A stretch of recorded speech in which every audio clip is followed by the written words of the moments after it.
હરિયાણામાં બાજી પલટી, વલણમાં ભાજપ 49 બેઠક પર આગળ તો કોંગ્રેસ 36 બેઠક પર આગળ। ચૂંટણી પંચના આંકડા પર કોંગ્રેસના બે મોટા નેતાએ ઉઠાવ્યા સવાલ।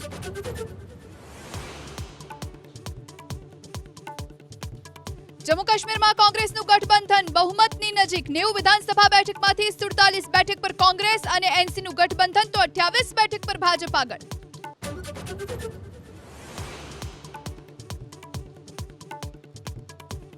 દાહોદના સંજેલી પોલીસ સ્ટેશનના લોકઅપમાંથી પોક્સો એક્ટ હેઠળના આરોપીઓ ફરાર, કોર્ટમાં રજૂ કરવામાં આવે તે પહેલા આરોપીઓ ફરાર થતા પોલીસમાં દોડધામ।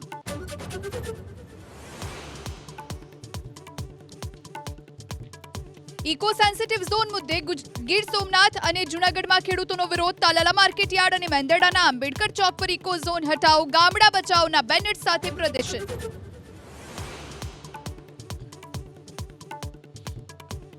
વડોદરામાં સામૂહિક દુષ્કર્મ કાંડમાં એસઆઈટીની રચના, ડીવાયએસપી BH ચાવડાની અધ્યક્ષતામાં થશે તપાસ, આરોપીઓને કોર્ટમાં રિમાન્ડની કરાશે માંગ।